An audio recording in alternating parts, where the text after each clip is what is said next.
Welcome to Edification Ministries. This video is an excerpt from one of our live online study and Q&A sessions, where participants ask questions in real time and our speaker shares his understanding based on careful study of the source material. We hope you find this information to growing together through thoughtful discussion. దాని తర్వాత ద్వితీయోపదేశ ఖండం 33వ అధ్యాయం. So నేను 8వ వచనం నుంచి చదువుతున్నాను చూడండి. ద్వితీయోపదేశ ఖండం 33:8. నీ తుమ్మీము నీ ఊరీము నీ భక్తునికి కలవు, మస్సాలో నీవు అతన్ని పరిశోధించితివి, మెరీబా నీళ్ల యొద్ద అతనితో వివాదపడితివి. అతడు నేను వాని నెరుగునని తన తండ్రిని గూర్చియో తన తల్లిని గూర్చియో అనెను, తన సహోదరులను లక్ష్యపెట్టలేదు, తన కుమారులను ఎంచలేదు. వారు నీ వాక్యమును బట్టి నీ నిబంధనను గైకొనిరి. ఇది లేవీయుల గురించి ప్రభు మోషే చెప్తున్నాడు. వారు దేవుని యొక్క వెలుగులో నడిచేవాళ్ళు గాను, సత్యాన్ని కలిగిన వారు గాను, అది ఇతరులకు బోధించేవారు గాను ఉంటూ వాళ్ళు దేవునితోటి సంబంధం వచ్చినప్పుడు వాళ్ళు ఏం చెప్తున్నారంటే, నేను వాని నెరుగునని తన తండ్రిని గూర్చి తన తల్లిని గూర్చి అనను. తర్వాత తన సహోదరులను లక్ష్యపెట్టలేదు, తన కుమారులని ఎంచలేదు. అంటే అన్నిటినీ విడిచిపెట్టగలడానికి పనికి రాగలిగిన విధంగా చేయబడిన వాడు యాజకుడు. ఎవరైతే ప్రభు పరలోక రాజ్యంలో వచ్చినప్పుడు జయించిన వారు రాజులుగాను యాజకులుగాను ఉంటారు. ఆ రాజులుగా యాజకులుగా ఆయనతో పాటుగా రాజ్యం చేసి యాజకత్వం చేయడానికి కావలసిన అర్హతలో పాత నిబంధన ప్రకారంగా తల్లిని తండ్రిని నాకు కుమారులు లేరు అన్నట్లుగా వ్యవహరిస్తాడు.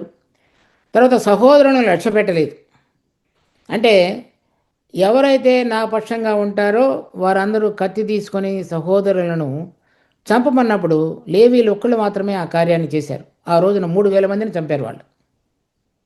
అంటే అటువంటి దేవుని పక్షంగా అటువంటి కఠినమైనటువంటి నిర్ణయాలు తీసుకొనడానికి పనికి రాగలిగిన విధంగా దేవుడు వారికి అనుగ్రహించబోయేటువంటి గొప్ప ఐశ్వర్యాన్ని చూడగలిగి ఆ పనిని వారు చేశారు.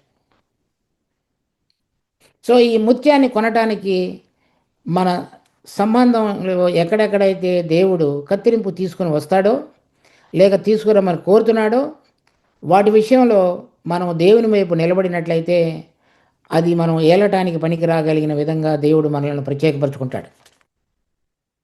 దాని తర్వాత గలతీ పత్రిక 1వ అధ్యాయం 10వ వచనం.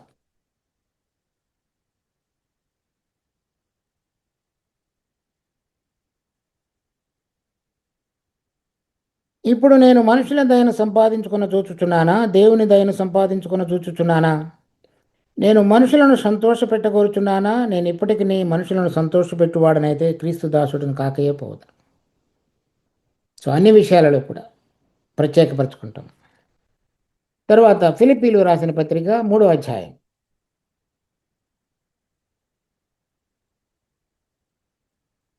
7వ వచనం నుంచి.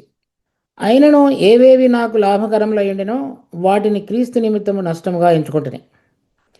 నిశ్చయముగా నా ప్రభు అయిన యేసుక్రీస్తుని కూర్చిన అతి శ్రేష్టమైన జ్ఞానము నిమిత్తమై సమస్తమును నష్టముగా ఎంచుకొనుచున్నాను.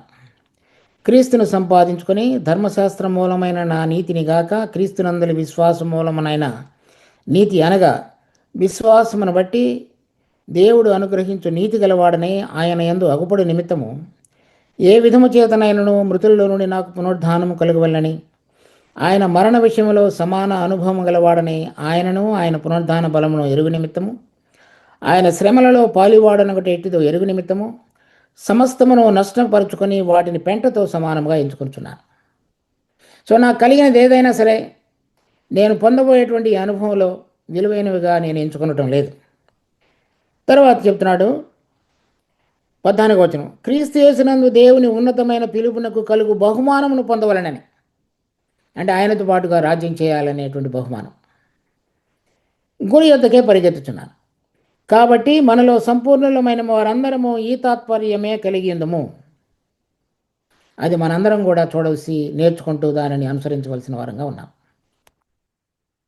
దాని తర్వాత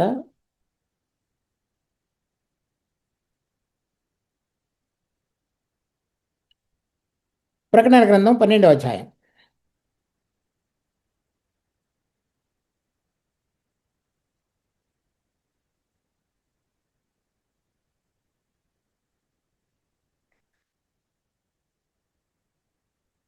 సో, ఇక్కడ కొంతమంది జయించినటువంటి విశ్వాసుల యొక్క సాక్ష్యం ఈ విధంగా చెప్పబడింది. ప్రకటన గ్రంథం 12వ అధ్యాయం 11వ వచనం.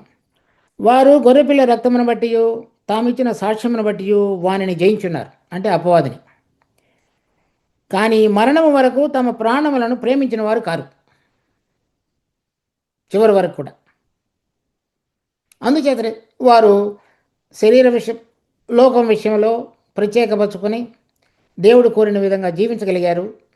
వారు మరి ప్రభు అయిన యేసుక్రీస్తుతో పాటుగా ఇనప దండముతో రాజ్యం చేయడానికి పనికి రాగలిగిన వారని దేవుడు వారిని ఎంచుకున్నాడు.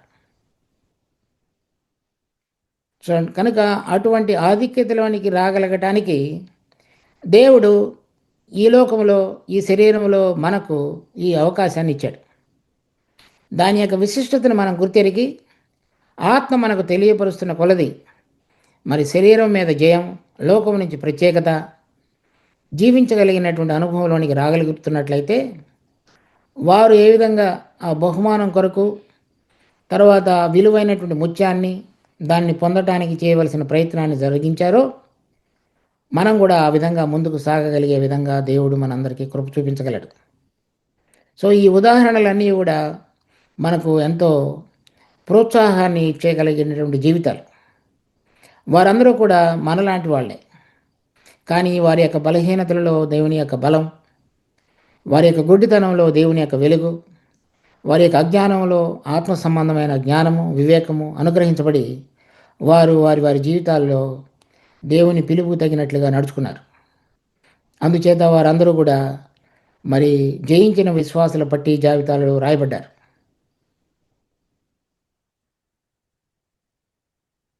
దేవుడు మనం కూడా ఆ విధంగా నడుచుకోవడానికి మనందరికీ కృప చూపించాలని కోరుకుందాం.